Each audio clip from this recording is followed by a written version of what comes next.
नमस्कार, राधे राधे। आप सभी का जीके राइसिंग झोरड यूट्यूब चैनल पर हार्दिक स्वागत, अभिनंदन। हम बात कर रहे हैं साइकोलॉजी, और साइकोलॉजी में जो हमारा बिंदु रहा पहला, जो मनोविज्ञान का परिचय, बहुत बढ़िया रिस्पांस दिया आप सभी ने। कुछ कमेंट भी आए कि सर आप थोड़ा सा ज़्यादा करवा रहे हो। चलो कोई बात नहीं, हम थोड़ा सा कम कर देते हैं, शॉर्ट्स में कर देते हैं अगर आपको लगता है।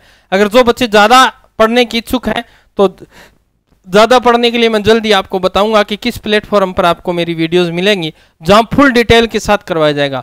तो हम आज इस चीज़ को देखते हुए मेन टॉपिक पर बात करेंगे। तो सबसे पहले मनोविज्ञान का क्या पढ़ रहे हैं? विकास क्रम पढ़ रहे हैं। ये शॉर्ट्स वीडियो है, वैसे तो डिटेल से नहीं है, क्योंकि बच्चे कह रहे हैं कि गुरुजी हमें आता है तो आप मेन चीज़ें करवा दो। चलो कोई बात नहीं, आपकी इच्छा जैसी। तो हम मनोविज्ञान के विकास क्रम में 4 अवस्थाओं में बांट लेंगे मनोविज्ञान को। कितनी अवस्थाओं में बांटेंगे बेटा? मनोविज्ञान को 4 अवस्थाओं में बांट लेंगे। ठीक है, ये द्वितीय अवस्था हो जाएगी, और ये हो जाएगी तृतीय अवस्था, और ये हो जाएगी आपकी चतुर्थ अवस्था। ठीक है, ये 4 अवस्थाओं में मनोविज्ञान को हमने बांट लिया है कि मनोविज्ञान 4 अवस्थाओं में रही थी। ठीक है, अब इनका समय लिख लेते हैं। प्रथम अवस्था का समय आप लिखेंगे 400 ईसा पूर्व से 16वीं शताब्दी तक। ठीक है, और द्वितीय का हम लिखेंगे 17वीं 18वीं शताब्दी। ठीक है, और ये लिख लेंगे 19वीं शताब्दी, और ये लिख लेंगे 20वीं 21वीं शताब्दी। ठीक है, तो ये तो ये बात भी आप ध्यान रखेंगे कि आपको निराश नहीं होना है कि गुरुजी आपने 2 बच्चों की बात मान ली। मेरे को भी उचित लगा कि चलिए हम बच्चे जो कहते हैं उसी तरह से किया जाए, क्योंकि हमें तो सिलेक्शन लेना है, और सिलेक्शन आप जिस प्रकार से चाहेंगे मैं आपके साथ खड़ा हूं। आपको हारना है ही नहीं, आपको जीतना है, और जीत में मेरा भी हिस्सा हो, मैं ये चाहता हूं। क्योंकि जब भगवान राम जब सीता माँ को लेने जा रहे थे, उस समय सबसे बड़ी बाधा थी क्या? पुल। और उस पुल का आज अगर देखें, आप जा रहे हो अपनी मंजिल तक, और उस पुल का निर्माण करने में मेरा योगदान रहे, क्योंकि उस समय एक छोटी सी गिलेरी का भी योगदान था, और वही योगदान मैं आपसे चाहता हूं। मेरा योगदान आपकी सफलता में हो। आप भी कल को कहें कि हम उस गुरुजी से पढ़े थे। जो बच्चे लग चुके हैं, जो पीटीआई में या सेकंड ग्रेड फर्स्ट ग्रेड में लग चुके हैं, उन बच्चों के जब फोन आते हैं तो मुझे ऐसी अनुभूति होती है कि मैंने बहुत कुछ कमा लिया है। ठीक है, तो ये चीज आप ध्यान रखेंगे कि आप जैसा कहेंगे मैं वैसा ही पढ़ाऊंगा। आप कहेंगे शॉर्ट्स पढ़ाना है, हम शॉर्ट्स पढ़ाएंगे। आप कहेंगे डिटेल से पढ़ाना, तो डिटेल से पढ़ाएंगे। कहीं किसी प्रकार की दिक्कत नहीं है।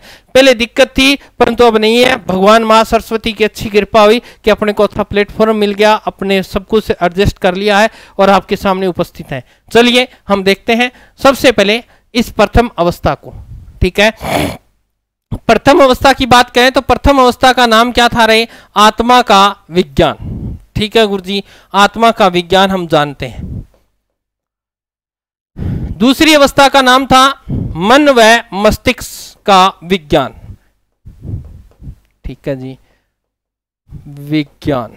आप इस वीडियो को देखकर ये मत सोचना कि गुरुजी को इतना आता है। मैंने पूरे एक्सप्लेन किया है। ये वीडियो लगभग 2 दिनों की होती है, परंतु आपकी डिमांड के अनुसार 1 दिन में करवाएंगे इसको। ठीक है, तीसरा है चेतना का विज्ञान। चेतना का विज्ञान, थोड़ी थोड़ी बातें मैं आपको बताता जाऊंगा। ठीक है, और चौथा है व्यवहार का विज्ञान। व्यवहार का विज्ञान। ओके, ये 4 अवस्थाएं हैं। चारों अवस्थाओं के नाम बता दिए, सन बता दिए। अब इनके जो समर्थक विद्वान थे वो कौन कौन थे? तो हम यहां सबसे पहले लिख लेते हैं डेमोक्रेट्स। कौन थे? डेमोक्रेट्स। ठीक है, उसके बाद में थे सुकरात। उसके बाद में थे प्लेटो, और उसके बाद में थे अरस्तु, और फिर थे देकार्ते।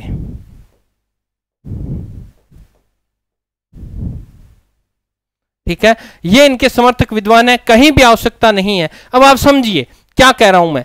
ये कह रहा है कि प्रथम जो अवस्था थी मनोविज्ञान की, विकास का जो क्रम था, वो उस समय से आत्मा का विज्ञान कहा जाता था। परंतु आत्मा की बात करें, आत्मा का विज्ञान कहने वाले विद्वान ये थे।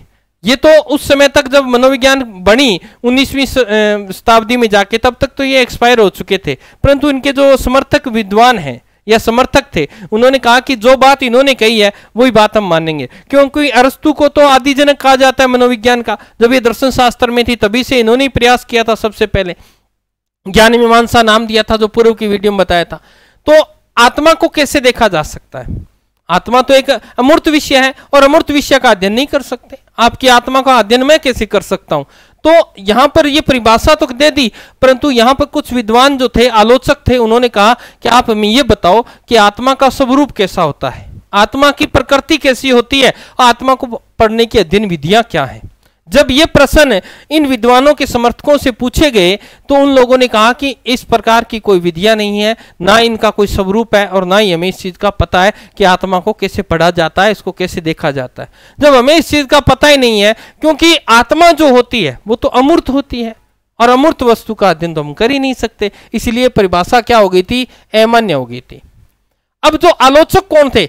इस कड़ी के जितने भी विद्वान है वो सारे इसके क्या कहलाएंगे? आलोचक कहलाएंगे, आलोचना करने वाले कहलाएंगे, क्योंकि आत्मा तो एक काल्पनिक विषय है, आत्मा तो एक धार्मिक विषय है, ठीक है, और जिसका अध्ययन हम कर ही नहीं सकते, क्योंकि वो तो एक अमूर्त है जिसे देखा नहीं जा सकता। तो ये बात आप ध्यान रखेंगे। अब इन विद्वानों के नाम आपको मैं याद करवा देता हूं। देखो, सबसे पहले आपको याद रखना है आम। आम का सीजन आ रहा है, तो ऐसे याद रखेंगे आप कि आम है, ठीक है। अरस्तु जी आम लेकर आए और कहा अपने चेले से कि जा एक प्लेट लेकर आ। ये देखो क्या आ रहा है? एक प्लेट लेकर आ। तो उस चेले ने पूछा गुरुजी क्या करोगे? तो उन्होंने कहा कि मैं तो इसको क्या करूंगा? कट करूंगा, आम को मैं कट करूंगा। तो उसने कहा गुरुजी जब आम काटो तो थोड़ा सा मेरे को दे देना, दे से देकारते, थोड़ा सा मेरे को दे देना, मेरे को दे देना। तो अरस्तु ने कहा कि ये तो मैं कब खाऊंगा? रात को खाऊंगा। तो ऐसे भी आप याद रख सकते हो। ये विद्वान थे। तो ये परिभाषा क्या हो गई? अमान्य हो गई। और उसके बाद में सन आया 17वीं शताब्दी से लेकर 18वीं शताब्दी तक, ठीक है, यानी 1601 से लेकर ये 1799 तक की बात चल रही है। तो उस समय मनोविज्ञान मन या मस्तिष्क का विज्ञान कहलाई, और जो यहाँ आलोचक थे उन्होंने नया नाम दिया था को क्या? मन मस्तिष्क का विज्ञान। अब आलोचक कौन कौन थे तो वो नाम अपन यहाँ लिख लेते हैं। तो आलोचकों में देखो, और इसके समर्थक विद्वान कौन कौन थे, तो देखो ये समर्थक विद्वान लिखा रहा हूं। पोम्पोलोजी, ठीक है, ये कहां के थे? ये इटली के थे। और कौन थे? जॉन लॉक थे, जॉन लॉक। एक कौन थे? कांट, ठीक है। और कौन थे? बर्कली थे। और कौन थे? बर्कली थे। और थे थॉमस रीड, थॉमस रीड। और कौन थे? यही लिख देता हूं, ठीक है ना। तो आप कहीं उस चेतना वाले में मत लिख लेना ये चीजें, इसमें लिखनी है आपको, ठीक है। एक थे होब्स और एक थे ब्रेसले। ये विद्वान थे। इन लोगों ने कहा कि मनोविज्ञान चेतना का अध्ययन, मन का अध्ययन करती है। जो समस्या चेतना के क्षेत्र में आई वही समस्या यहाँ आ गई। लोगों ने पूछा मन की आकृति कैसी होती है, मन का स्वरूप कैसा है, मन की प्रकृति कैसी है, मन को कैसे पढ़ा जा सकता है। अब बताओ, तुम बताओ, क्या आप किसी के मन को पढ़ सकते हो? क्या नहीं पढ़ सकते, ठीक है। तो हम ये चीजें नहीं कर सकते। जैसे मैं तो आपसे ये पूछ लूं कि आप क्या आत्मा को देखा है, तो कई थारबर का टाबर का गुरुजी में तो आत्मा ने देखी है, किया रहा है किसी को है गुरुजी आत्मा धोला रंगी हुआ है, रात में 12 बजे आवा, लंबा लंबा नाखून हुआ, मोटा मोटा झींट हुआ जी, पग यहाँ लेरा मुडेड़ा हुआ है। अरे भाई वह आत्मा थोड़ी है, वो एक काल्पनिक वस्तु है, आपने बना दी उसको, फिल्मों ने दिखाया, आपने बता दिया। अब देखो, अब मैं कह दूं आत्मा तो गुरुजी आत्मा, तो गुरुजी आत्मा अच्छी हुआ बुरी हुआ है, आप कहते गुरुजी आत्मा तो बुरी हुए थे, तो बुरी देखी है। पर आत्मा में परमात्मा का निवास होता है। अगर कोई धार्मिक प्रवृत्ति संत है तो वो क्या कहेगा कि आत्मा में तो परमात्मा का निवास है, तो आत्मा क्या होगी? अच्छी होगी। अब बताओ, अच्छी कोई अच्छी कह रहा है, कोई बुरी कह रहा है, तो उसका अध्ययन कैसे होगा? नहीं हो सकता ना। उसी प्रकार मन की भी दो स्थितियां हैं। कैसे? कोई व्यक्ति कहता है मन गुरुजी मैं तो अब जैसे हमारी लड़ाई हो जाती है, दो मित्रों की लड़ाई हो जाती है, तो हम जब वापस मिलते हैं तो क्या कहते हैं, यार मैं तो ऊपरले मन से कर रहा था, निचले मन से तो तेरे से प्यार बहुत करता हूं। अब बताओ रहा मन कितना हो गया, एक ऊपर को मन हो गया, एक नीचा मन हो गया। कभी ऐसा हो सकता है क्या? नहीं हो सकता। मन तो एक का ही दिन नहीं हो रहा, यहाँ दो मन की स्थितियां आ रही है। और श्री सपना चौधरी जी ने क्या बताया था कि दिल के काले मानस गेलियां बोलन में भी टोटास है। यानी मन क्या है, दो प्रकार का, एक कालो मन है, एक गोरो मन है। लो बता दो। और उसके स्वरूप की बात करें तो कोई तो कहता है, गुरुजी मैंने क्लास में पढ़ा रहा तो बच्चों ने पूछा कि इसका स्वरूप कैसा होता है, तो एक मेरा बालक खड़ा हो क्या है, गुरुजी स्वरूप बालक वो है जी, मन ईशो है जी। अब बताओ रहा ईशो किशो मन हो रहा है, वो तो हाल्ट हुआ है। फिर एक छोरी खड़ी होगी, गुरुजी वो तो गलत है जी, मन तो ईशो हुआ है। अब बताओ ईशो कभी मन होगे?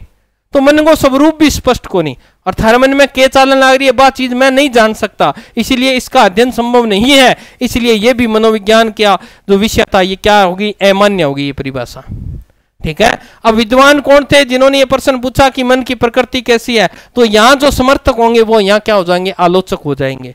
चलिए इनको मैं ट्रिक से याद करवा देता हूं। मन या मस्तिष्क के विज्ञान के जितने विद्वान, ऐसे याद करो, जैसे किसी का मस्तिष्क हिल जाए, माइंड हाल गया, दिमाग हाल गया, तो क्या कहलाएगा, पागल। और पागल आदमी को हम क्या लगा के रखते हैं, लोक लगा के रखते हैं, ताला लगा के रखते हैं ना, चेन से बांध देते हैं, संकल से। तो वो क्या करेगा, पहले उसे काटने का प्रयास करेगा। तो क्या करेगा, काटने से याद हो जाएगा कांट, वो काटने का क्या करेगा, प्रयास करेगा, परंतु वो हब जाएगा। हब जाएगा मतलब नहीं टूटेगी, वो हताश हो जाएगा। ठीक है। और फिर वो क्या करेगा, वो ब्रेसलेट निकाल लेगा। उसके हाथ में क्या है, ब्रेसलेट है, उसकी कड़ी लगी है, वो ब्रेसलेट निकालने का प्रयास करेगा, परंतु नहीं निकलेगा। फिर क्या करेगा, फिर वो बैठा बैठा देखेगा एक कमरे के अंदर, तो वहां उसे क्या मिल जाएगी, एक ईंट मिलेगी। ईंट से याद रखना है इटली।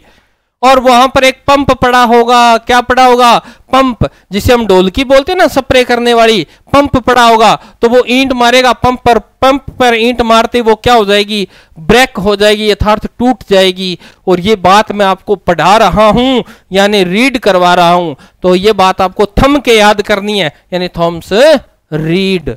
ये बताओ सारा विद्वान याद होया को नहीं होया? हो गया नहीं, बस ऐसे ही याद होंगे।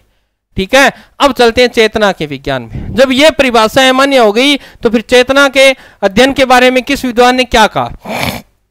तो सबसे बड़ी बात करें तो चेतना के क्षेत्र में नाम आता है विलियम वुंट का।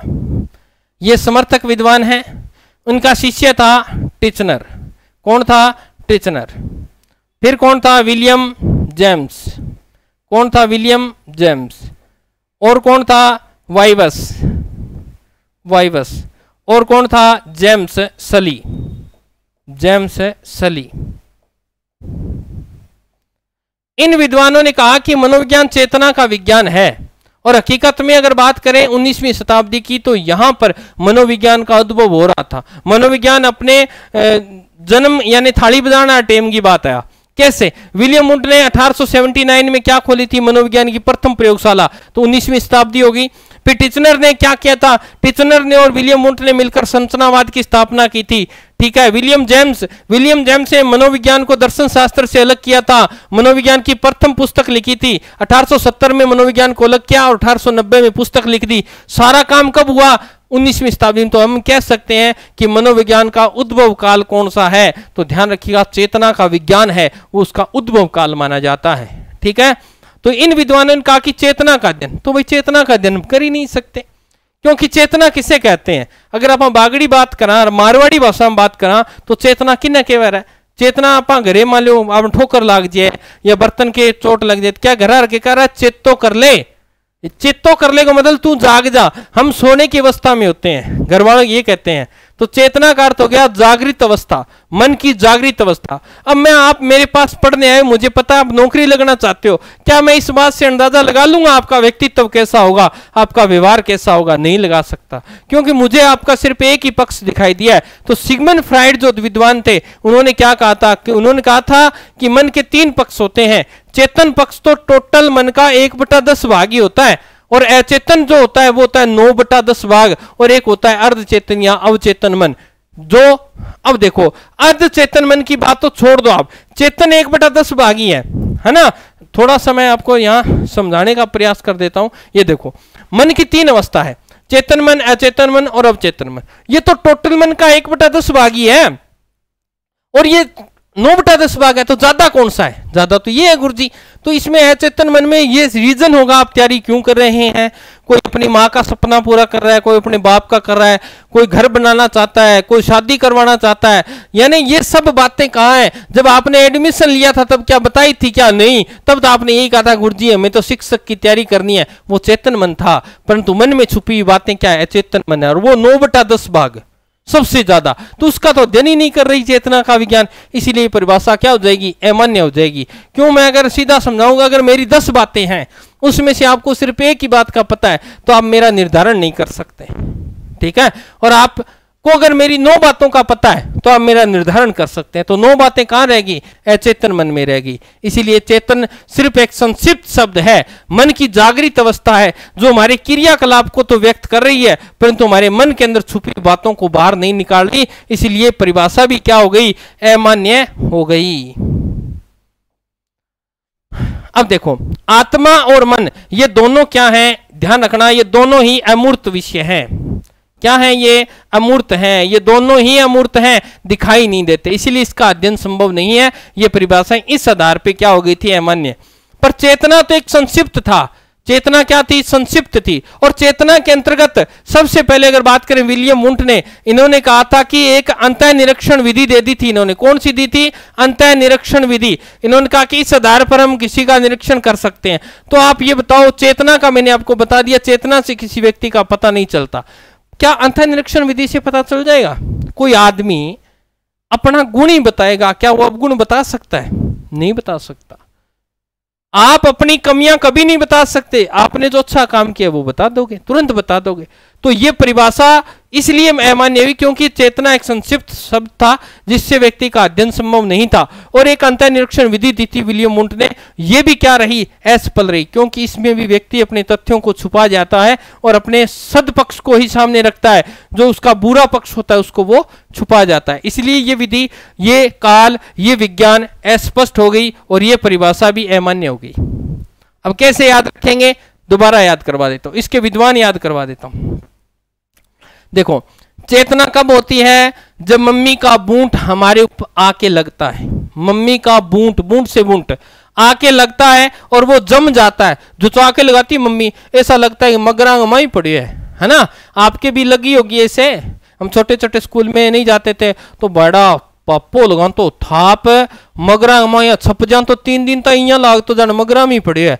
और आप टड़क टड़क करके स्कूल जानता। वह दिन याद है कि थारा, ठीक है? तो वह दिन आइए। तो यानी मम्मी बूंट लगाती थी, जम जाता था। फिर मम्मी के साथ टीचरें किया करते थे, मजाक शरारतें किया करते थे। टीचर से याद रखना है, टीचनर, ठीक है? और मम्मी कहती थी मैं तेरे लिए एक वाइफ लेकर आऊंगी। वाइफ वाइफ वाइफ वाइफ से याद रखना है, वाइस, ठीक है? वाइफ लेके आऊंगी, वो तन के करा देगी? चेतो करा देगी। और तू होड़ा होड़ा सली सली स्लोली स्लोली काम किया करेगा। ये चेतना के विज्ञान के क्या थे? समर्थक। मेरी मम्मी मन्ने लगभग, मेरे पापा और मेरी मम्मी है नहीं, लगभग मेरा सागा इसी करेडिया मैं मन्ने तैयार कर लेता भैया, पूरा तैयार हो जाता। मैं जो कहता ठीक है, बस अड्डा ले जाता मैंने, ठीक है? बस अड्डा ले जागे फिर कहता अल तू तो चप्पला में आ गया, जा बाज के बूंट पैर गया। मैं भाई घरे बूंट पैरन जानता नहीं, इतन मैं बूंट मांट पैरे जानता अड्डा पर, इतन में बस चढ़ जाता, मैं वापिस घरे आ जाता। इसी माड़ी करता केड़ा कितनी बारी मैंने यहाँ छोड़ेड़ो है घरे, थारा सागे भी होड़ी है यहाँ, तो मैंने बताइयो कमेंट करके। अब आगे चौथी अवस्था। चौथी अवस्था जो वर्तमान में चल रही है, इसे व्यवहार का विज्ञान भी कहते हैं, अनुभूति का विज्ञान भी कहते हैं, ठीक है? अब व्यवहार का विज्ञान की बात करें तो इन सबको याद रखने का मैंने आपको सूत्र बता दिया, आम चाव कर्म याद रखना है। आत्मा का विज्ञान आ से, मैं से मन का विज्ञान, च से चेतना का, और वैसे व्यवहार का विज्ञान।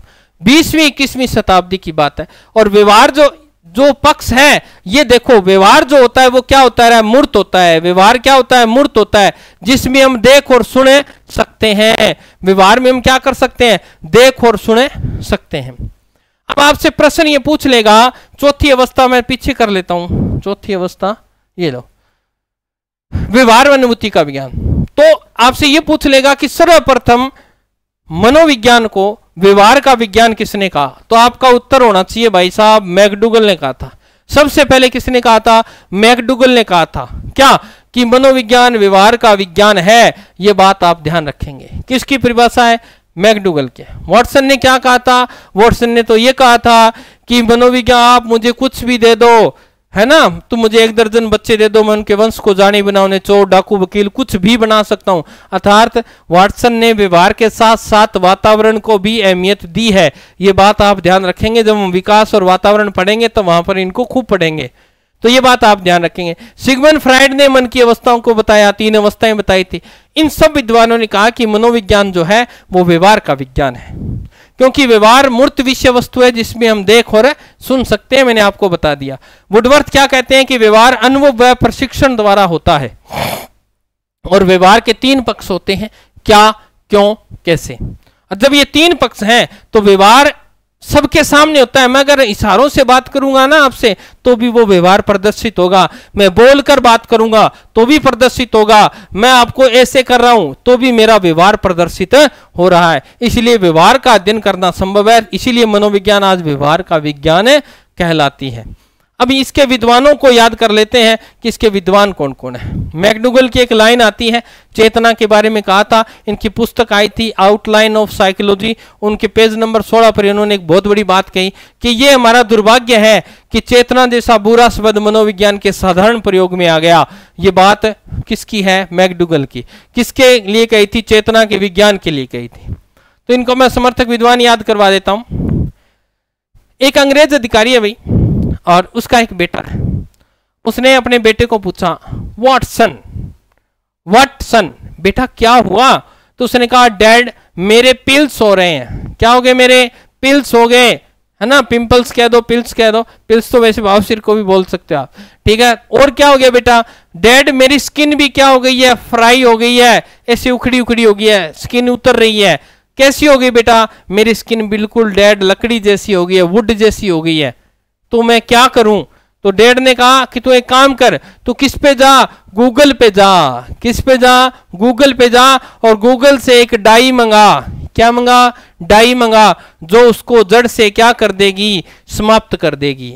तो ये इसके समर्थक विद्वानों की ट्रिक थी। इसे बार बार रिपीट करें, यह सब चीजें आपके याद हो जाएगी। तो ध्यान रखिएगा, आत्मा और मन दोनों अमूर्त विषय वस्तु थी, इस वजह से वो परिभाषा क्या हो गई? स्पष्ट हो गई, क्योंकि काल्पनिक होती है आत्मा, धार्मिक होती है, उनको स्पष्ट नहीं किया जा सकता। न हम आत्मा और मन का प्रकृति बता सकते हैं, ना स्वरूप बता सकते हैं, ना अध्ययन विधियां बता सकते हैं।